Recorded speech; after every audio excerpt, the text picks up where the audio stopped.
Iran से sanction खत्म हो, हमें तेल सस्ता मिलेगा।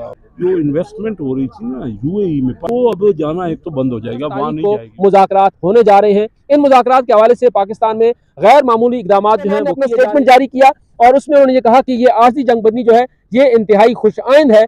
इस मौके से अब दोस्त ममालिक को, इस्लामी ममालिक को, खलीजी ममालिक फ़ायदा उठाना चाहिए। पाकिस्तान अल्लामा सैयद साजिद ने कहा है कि ये जो कामयाबी है ये दरअसल पाकिस्तान की बड़ी सिफारती कामयाबी के साथ साथ ईरान की बड़ी पहला काम इस जंग के ख़त्म होने का ये होगा कि ईरान से सैंक्शन खत्म हो, हमें तेल सस्ता मिलेगा। इन्वेस्टमेंट हो रही थी ना यूएई में, बिलियंस ऑफ डॉलर वहाँ पे पाकिस्तानियों के जा रहे हैं। हम $1 बिलियन IMF से मांग रहे हैं, तो वो अब जाना एक तो बंद हो जाएगा, वहाँ नहीं जाएगी। वो पाकिस्तान जो है प्राइम मिनिस्टर साहब ऑनरेबल और हमारे फील्ड मार्शल के जो मिल के जो उन्होंने काम किए है, उससे पाकिस्तान में कॉन्फिडेंस को चाहिए कि नोबल पीस अवार्ड जो है वो पाकिस्तान के प्राइम मिनिस्टर साहब को और हमारे फील्ड मार्शल साहब को दे, क्योंकि सारी मेहनत इमरान खान का भी ये बिलीव है और नज़रिया है और मेरा भी नज़रिया है कि जो बात आप मुज़ाकरात के ज़रिए हल कर सकते हैं, जो बात आप टेबल टॉक पे कर सकते हैं, वो जंग है उसका हल है। इसमें न कोई अपोजिशन का किरदार है, न कोई ट्रेजरी पंचेस का किरदार है। हम पाकिस्तानी हैं और हम आखिर पाकिस्तानी हैं,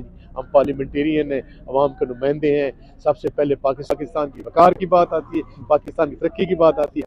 और पाकिस्तान ने बेहतरीन सिफारतकारी तो की, लेकिन उसके साथ साथ हमने ये देखा कि ईरान ने अपने आप को एक कौम साबित किया और ना वो बंकर में गए। कल खारग में लोग बाहर आके बैठ गए, बच्चा बच्चा हाथों की जंजीर बना के बैठा हुआ था और उन्होंने ये दिखा दिया कि अगर तुम लाइब्रेरीज, पेट्रोकेमिकल इंस्टॉलेशन, स्कूल्स, बच्चों के स्कूल्स और ये सब तबाह करोगे तो तुम्हारे अपने अंदर सियासी या सिफारती कामयाबी नहीं है, ये इक्तिसादी कामयाबी भी है, क्योंकि पाकिस्तान ने जो है वो दोस्त ममालिक के साथ बहुत कोशिश की चीज़ों को आगे बढ़ाने के लिए, यहाँ तक कि अपनी तिजारत तक को कुर्बान किया। लेकिन अब मौका है कि पाकिस्तान को खुद इक्तिसादी तौर पर उठकर खड़ा होना होगा और जहाँ पर पाकिस्तान की बात आएगी वहाँ पर हुकूमत या अपोजिशन नहीं होगी, सिर्फ पाकिस्तान होगी। और जहाँ पर पाकिस्तान के साथ उम्मत मुस्लिमा की बात आएगी तो फिर वहाँ पर तफरीकों की बात नहीं आएगी, वहाँ पर सिर्फ इस्लाम की बात आएगी। और उसके बाद जहाँ पर अमन की बात आएगी तो वहाँ पर इंसानियत की बात आएगी। और यही पैगाम है कि इंसानियत के लिए, इस्लाम के लिए,